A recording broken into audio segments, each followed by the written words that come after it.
Good evening. This is a news report, and I will also be adding speculation and conjecture. Indianapolis. And boards on a piece of charred earth were all that remained Sunday, where at least 2 Indianapolis homes were leveled in a blast that killed 2 people, and rendered homes for blocks uninhabitable. A backhoe raked through the rubble in the middle-class subdivision as clusters of firefighters and rescue workers, weary from a long, chaotic day that began late in the night before waited for their next assignment. The 2-story brick-faced homes, those demolished by the blast, were ruins. One of the roofs were gone, a blackened husk left behind. On the other side of the gap, the side of the home was sheared off across the street. Garage doors had buckled from the heat. It wasn't yet clear what caused the blast that shook the neighborhood at 11 p.m. Saturday. Residents described hearing a loud boom that blew out the windows and collapsed ceilings. Some thought a plane had crashed, or it was an earthquake. We'll get back to that comment. Alex Flanzer, who was asleep when the nearby homes were leveled, said he heard his wife screaming, thought someone was breaking in a house. Grabbing his gun, he checked the house. He saw the front door was standing open. I walked outside. All the houses were on fire. Must have been a glass explosion. Flanzer said his wife, 2 dogs were staying in a hotel Sunday night. However, his cat didn't want to leave. Deputy Code Enforcement Director Alan Collins said many as 31 homes were damaged so badly that they had to be demolished. The explosion damaged a total of 80 homes, estimated $3.6 million.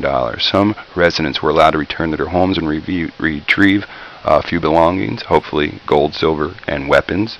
Sunday, under police escort, officers said others whose homes weren't as badly damaged were allowed to go home. But officers said they would have to do without electricity overnight. Officials did not identify the 2 people that were killed. However, a candlelight visual was held at Greenwood's Southwest Elementary School on Sunday for the 2nd grade teacher, Jennifer Longworth. Her and her husband, Dion Longworth, or John D. Longworth, lived at the destroyed homes in the blast. Family, friends, colleagues of the teacher gathered at the school. Deputy Fire Chief Kenny Bacon told reporters Sunday night investigators haven't eliminated any possible causes for the blast, but Representative Andre Carson, who represents the area, said he's told the bomb or meth lab had been ruled out. Bacon said the crisis would have been much worse. I know we're very fortunate that some of the people weren't home. We're very fortunate that some of the people weren't home. Wouldn't we be more fortunate if nobody was home during a situation like this? Just a question. Throwing it out there. Here it says the McClellans were at home with their 23-year-old son when the shockwave from the blast, a block of home, had knocked out the windows along one side of their home, and their first instinct was to check their grandchildren. The toddlers were in the basement saying loud noise, holding their ears. The youngest McClellan ran to the scene of the explosion and saw homes were flat or nearly so, meaning destroyed.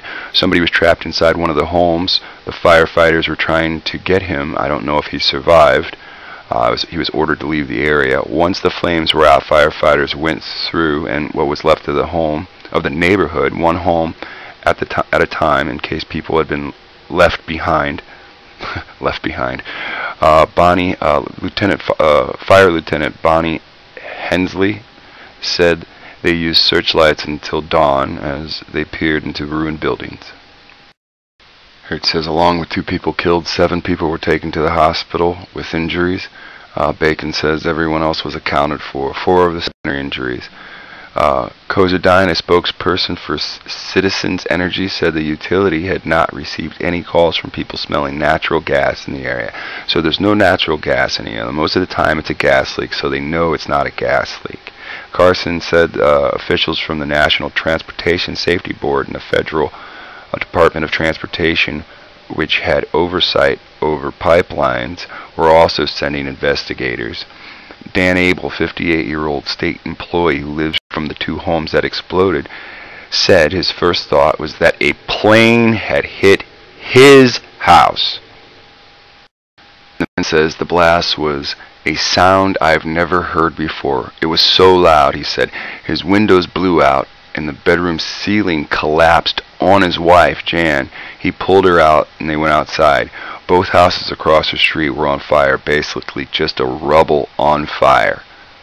Abels and about 200 other people evacuated from the neighborhood were taken to a nearby school. Some who had been inside their pajamas with pets they scooped up as they fled.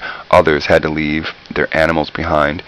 The police said later that in the day that they were trying to round up those wandering through the area and to find their owners, meaning the pets. Most evacuees eventually left the school to stay with relatives or friends or in hotels.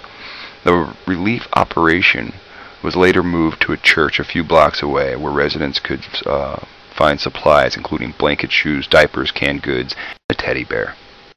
There are a few pictures to make your eyes all watery and stuff.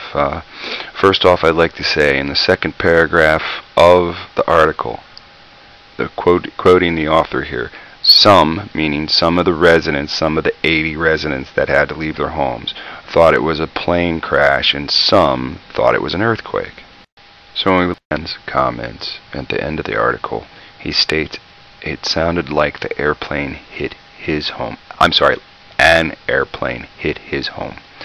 Now I find that very interesting in the day and age that we live in, because I've never heard of people in a gas leak or a meth explosion or anything of that nature saying it sounded like an airplane or an earthquake. Now, this is just speculation, I don't think it was a gas leak, a grenade even. This is a picture of a drone strike, I believe in Afghanistan. As you can see, a huge area is completely leveled. A lot of area is destroyed. This is probably days after the strike occurred. There isn't opportunity for people to be on the scene for most drone strikes, seeing as they aren't in America. This is a very sad story indeed, especially if my spelling is correct. Now when I go online, I cannot find many pictures of drone attack areas or the aftermath of drone attacks. Let's hope this is not one of them. I can't most of the people reported, or from the 2 reports that are there, thought it was a plane or an earthquake. Okay, I've never been in a drone attack, but if I was attacked by a drone, I'm sure I would hear a plane. I can only suggest that you all pack up and leave. Not the people, I mean the people that have the opportunity and ability to watch this. I suggest you pack up and leave while you still have the opportunity. Flee.